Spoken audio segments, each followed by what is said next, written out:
4월 10일 오늘 만나 성경 말씀은 신명기 25장 1절에서 4절 말씀입니다. 사람들 사이에 분쟁이 생겨서 그들이 법정에 서게 되면 재판장은 그들을 재판하여 옳은 사람에게는 무죄를, 잘못한 사람에게는 유죄를 선고해야 합니다.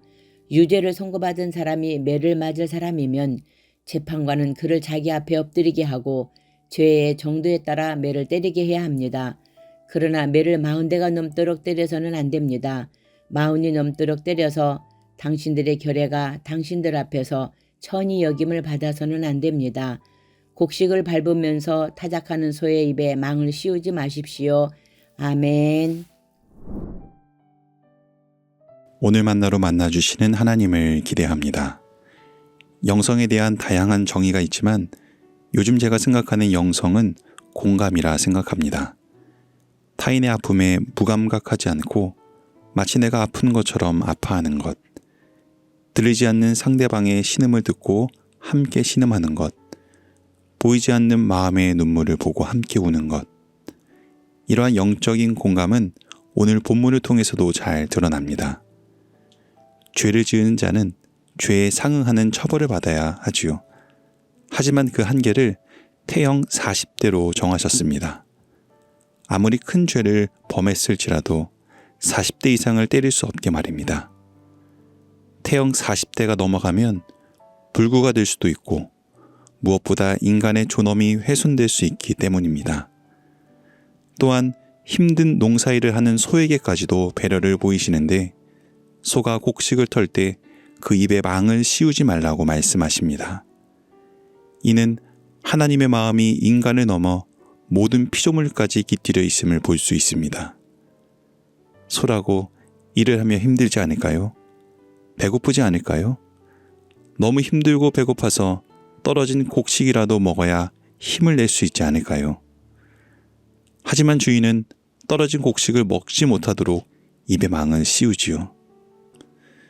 하나님께서는 동물의 배고픔까지 느끼며 최소한 떨어진 곡식은 좀 먹을 수 있도록 입에 망을 씌우지 말라고 율법을 정하십니다.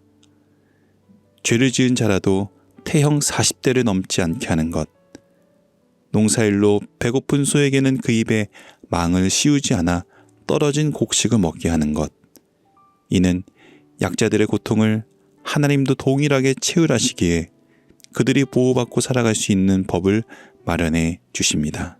이것은 약속의 땅 가나안에 들어가기 위해서 이스라엘이 꼭 지켜야 할 법이었습니다.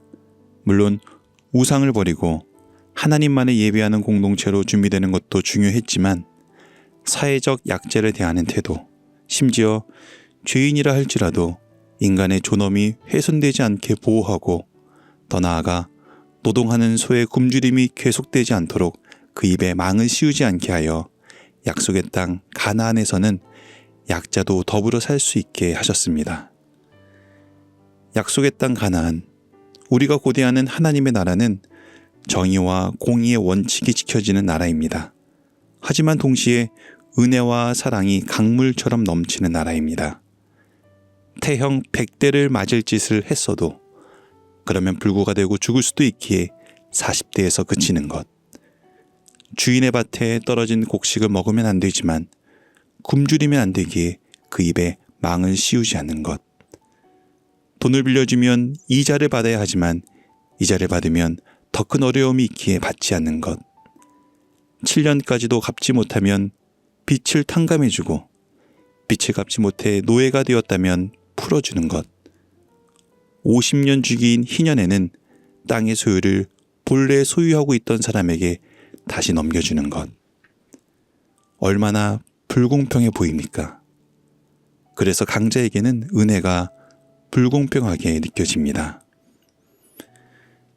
그러나 약자가 해방되고 자유를 찾을 때 그만큼 강자가 부담할 불편함이 있지만 이를 기쁨으로 받아들이는 곳이 하나님 나라입니다. 무질서한 것처럼 보이지만 이 무질서가 하나님 나라를 세워가는 질서입니다. 이것을 은혜라고 말하고 싶습니다. 은혜는 약자도 존엄하게 살아갈 수 있는 하나님 나라의 핵심 재료입니다. 우리 교회 민들레 부서는 매달 재수자들에게 찾아가 면회와 예배를 통해 섬기는 봉사부서입니다. 처음 재수자 예배의 설교 부탁을 받고 설교를 준비하는데 마음속에 여러 갈등이 일어났습니다. 살인을 저지른 사람들에게 하나님은 여러분을 사랑합니다 라고 말하는 것이 제 마음에서 동의되지 않았기 때문이지요. 제 마음에는 여전히 더 혹독한 벌로 다스려 다시는 죄를 짓지 못하는 것이 정의였고, 교회의 섬김을 받지 못하게 하는 것이 피해자를 생각할 때 공평이었습니다. 그래서 오늘 본문도 불편합니다. 죄인에게는 죄의 대가를 받게 하고 떨어진 곡식이라도 훔쳐먹지 못하도록 그 입에 망을 씌우는 것이 제가 생각하는 공평과 정의이기 때문이지요. 하지만 하나님 나라는 은혜라는 여백으로 지어집니다. 그렇기에 우리 자신에게는 정의라는 잣대로 기준을 삼지만 약자에게는 반드시 은혜라는 여백을 남겨 놓아야 합니다. 그 은혜의 여백에 하나님은 당신의 나라를 세워가기 때문입니다. 2024년 우리 교회 주제인 땅에서 하늘을 살아가는 사람들은 약자를 대할 때 은혜의 여백을 남겨두는 사람들입니다. 그 여백 위에 하나님 나라의 질서로 하나님 나라가 세워질 때 밀려오는 엄청난 불편함을 기쁨으로 받아들이는 사람들입니다. 오늘 하루 정의롭고 공의롭게 사십시오. 하지만 타인을 향해서는, 특별히 약자를 향해서는 은혜라는 여백을 꼭 남겨두십시오. 그 은혜의 여백에 하나님은 당신의 나라를 세워갈 것이고, 그 은혜의 여백을 많이 남겨둘 때 하나님 나라는 더 가까이 이 땅에 이루어질 것입니다. 기도하겠습니다. 은혜의 하나님, 우리가 맞아야 할 매를 감해 주실 뿐 아니라 대신 맞아주시고, 짊어져야 할 죄를 대신 담당해 주셔서 우리는 불공평한 은혜를 누렸습니다. 불공평한 은혜를 누렸기에 우리 주변에 있는 약자를 대할 때 늘 은혜의 여백을 남겨놓게 하옵소서. 그 여백에 하나님 나라가 이루어지게 하옵소서. 예수님의 이름으로 기도드립니다. 아멘. 이제 두 가지 기도 제목으로 함께 기도하겠습니다. 첫째로 말씀을 기억하며 기도하실 때 이 땅의 약자들의 신음과 아픔을 듣고 그들도 존귀한 하나님 자녀로 살아갈 수 있도록 하옵소서. 둘째로 다음 세대를 위해 기도하실 때 이 땅의 차세대들의 신음을 듣게 하시고 하나님의 형상을 잃지 않고 행복할 수 있는 권리를 누리며 살아갈 수 있도록 도와주옵소서. 이 제목으로 기도하신 후에 개인의 기도로 나아가겠습니다.